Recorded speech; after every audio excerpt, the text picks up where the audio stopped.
My Redeemer lives. Christ the Lord has risen today. He is alive. But what does that truly mean?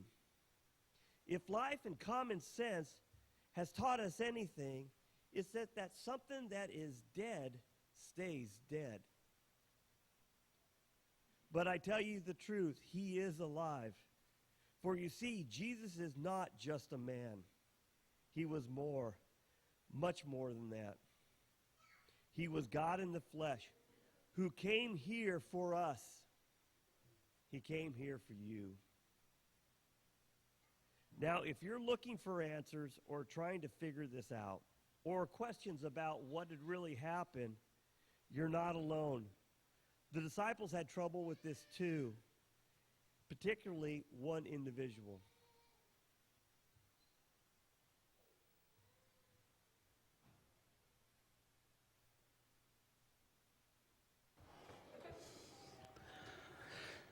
Hi, guys.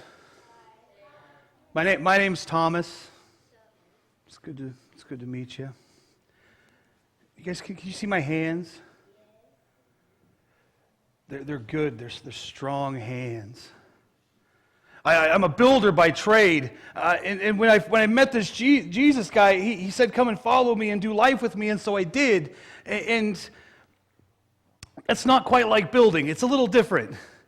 Because, with building things, I feel the hammer in my hands.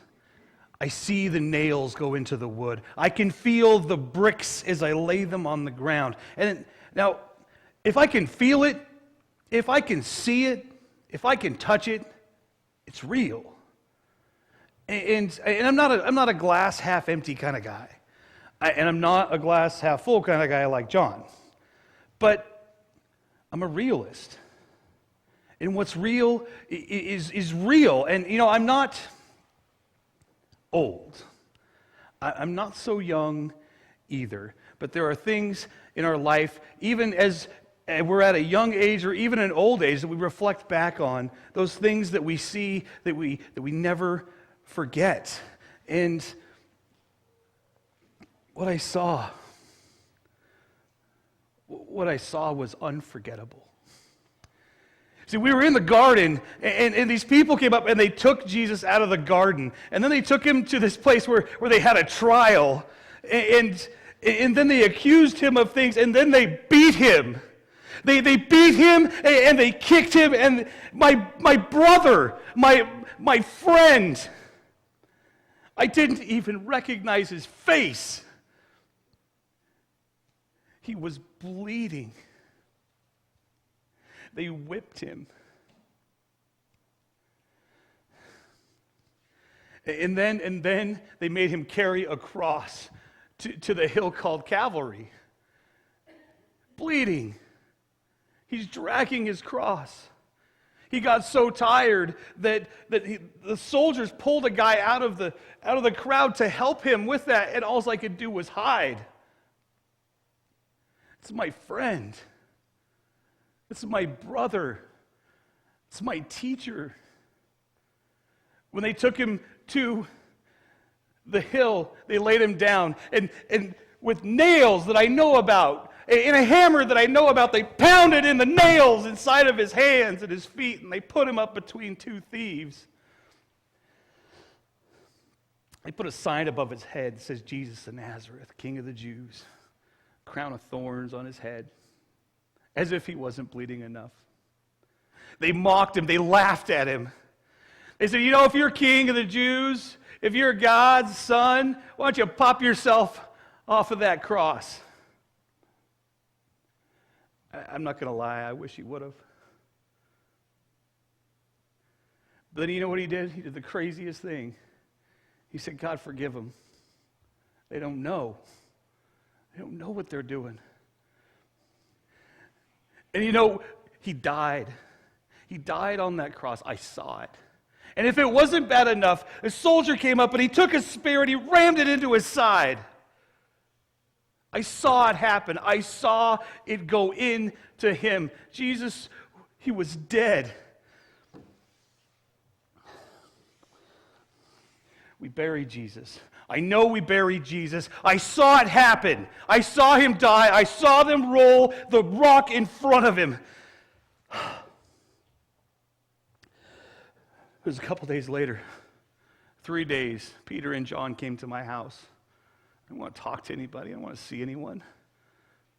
They knocked at my door and they came in and they said, Thomas, he's alive. He's alive. And I'm like, who's alive? They're like, Jesus. He's alive. He came and he hung out with us. I looked at him square in the face and went, I doubt it. Are you kidding me? I've seen it. I don't believe you.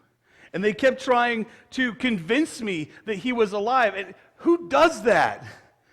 And you know what? I'd had it. I said, you know what? When I can put my hands, my fingers inside of the holes inside of his hand, when I can put my hand on his rib cage and feel where the spear went through his ribs, I'll believe then. They wouldn't listen. A couple of days later, it was about a week, things had got really crazy in Jerusalem.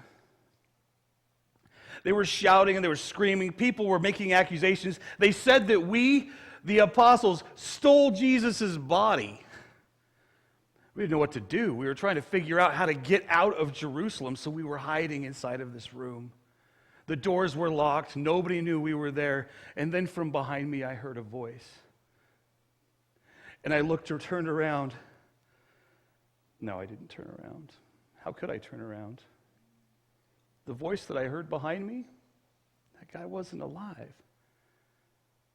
But the voice said, peace be with you. That was the voice of my friend. That was the voice of my teacher. That was the voice that calmed storms, and that was the voice that would clear crowds.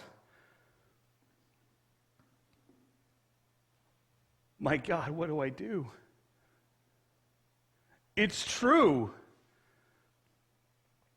My doubt I'd made myself refuse to believe that it was even possible, and here he was. And so he turned me around, and I'm looking at Jesus, and he grabs my hand, and he makes me point my finger out, and he says, look, Thomas, there's the hole where the stake was. And then he took my other hand, and he put it on his rib cage. He said, this is where the spear was.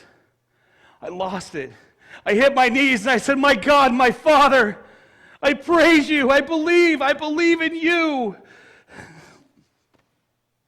My friend was alive.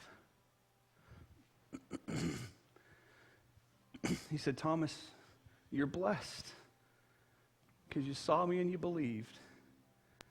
A little while later, do you know what he told me? He said, the truly blessed are those who believe, who haven't seen.